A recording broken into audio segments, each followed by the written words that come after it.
This is something that I do appreciate. Welcome back to Orange Hat Reviews, everyone. Hope you're all having a wonderful day. First off, shout out to Mr. H Reviews. He actually covered this already, but I do want to give my own interpretations on this, and I also do want to cover this myself because this is actually something I wanted to know more about when it came to the feral predator. And besides knowing that it came from a different hemisphere, I wanted to know more additional information. So I also want to share it with other people who might be curious. So this is the guy that was the creature designed for the feral predator in the movie Prey. His name is Michael Vincent, and he has his own Twitter page here, and he covers some of this. And let's go into, get out of these ads, some of the things that he covers. He describes the feral predator right here, so let's get on this. He says genetic isolation with environmental pressure yields a variant of Yautja adapted to a drier climate, thinner, waxier dreads, thicker oral tissue, and a scalier skin for moisture retention. Favors crushing bite for different diet.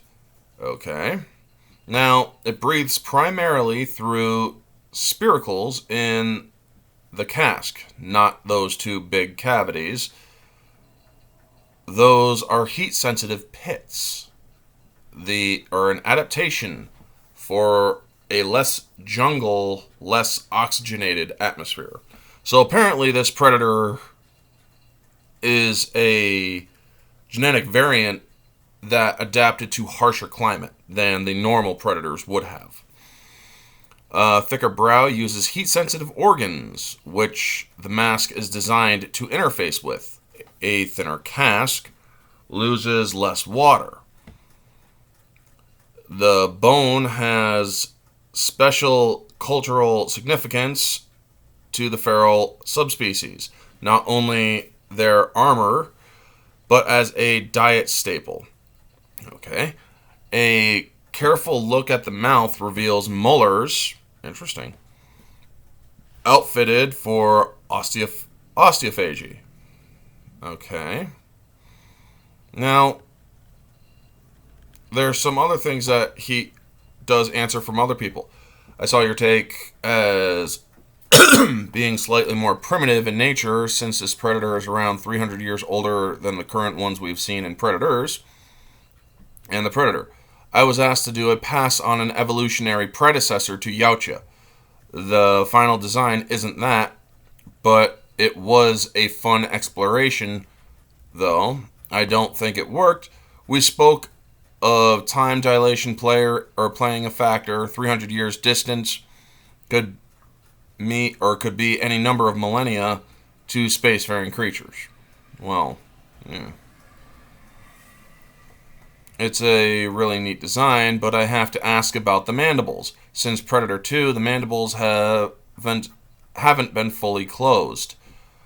What's behind this design choice? Because CG and animatronics are more advanced now, so why has this been overlooked since, like, AVP? Thanks. Interesting question, given I had the same pet peeve.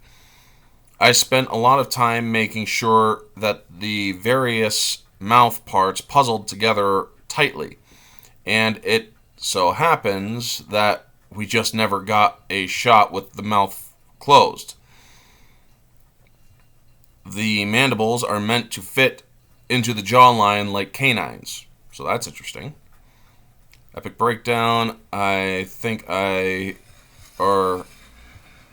Breakdown, and I knew that was environmental genetic reasons for this yacht's distinct appearance and technology. So, yes, there are things that this guy actually explains further, which is pretty interesting. Now, let's see the different parts of this thread to see if he answers anything else. Bonus especially, thank you for all these informations. It's very interesting. And the details, yes, it actually is. Let's see if he answers any other questions. Because this is something that a lot of people will be wondering, why does this predator look so different?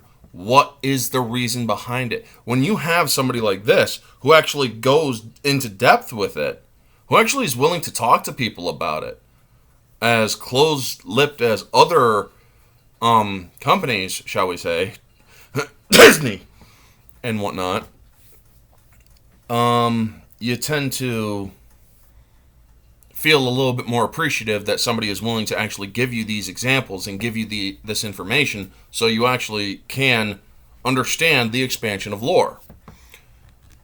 So, let's see here. Did he answer anything else?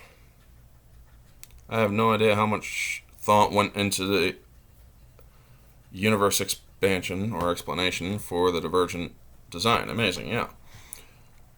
So yes, it does seem that this guy gave some pretty interesting explanations. This explains why the Predator looks different, why it has a mask with no eye holes, because it doesn't see through eyes like the other Yautja. It sees through heat nodes and whatnot. So that is interesting. This is a subspecies of Yautja that we have never seen before. Unlike those idiotic bad bloods that just looked horrible in my opinion, but bad bloods they were. Now, folks, as much as I am not a fan of Disney, and Hulu is owned by Disney, and so is the Predator franchise, I am happy that there are people inside of Disney, like this Michael Vincent person who has been hired for creature design. I'm happy that this guy actually took this job seriously and is willing to actually give explanations to people online when it comes to what were your thoughts and what were your designs going into this. One thing I would actually like to know is, what about the technology of this Predator? Why was it... I want to know more about the cloaking, because the cloaking was fascinating to me because it didn't seem to be affected by water as the other Yautja. And actually, I will actually ask him a question on this, tagging him and whatnot. Can you explain the cloaking technology and how it differs from the other Yautja? Oh, I accidentally spelled differs wrong. I noticed it wasn't disrupted by water. However, was disrupted by ash.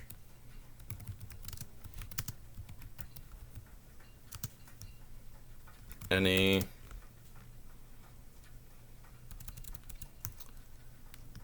great job, not any, but great job with this. Great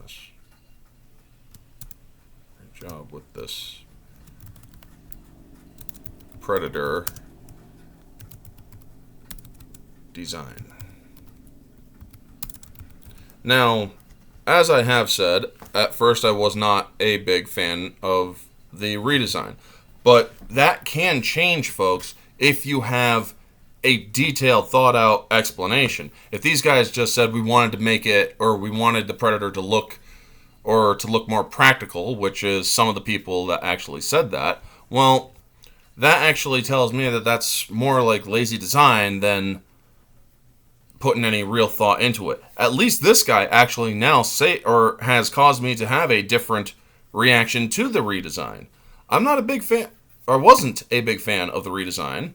However, with these explanations, biological explanation as to what this thing does and why it looks the way it does and whatnot, I'm thankful for this. This is actually something that is interesting to me. There is a reason given behind the different look. So anyway, folks, thank you so much for watching this video. If you liked it, please leave a like, comment, subscribe, share, all that jazz. Let me know your thoughts down in the comment section below. What did you think of the creature designer's thoughts and explanations behind the biology of this predator. Let me know all your thoughts down in the comment section below, folks. This has been Orange Hat Reviews. Stay humble.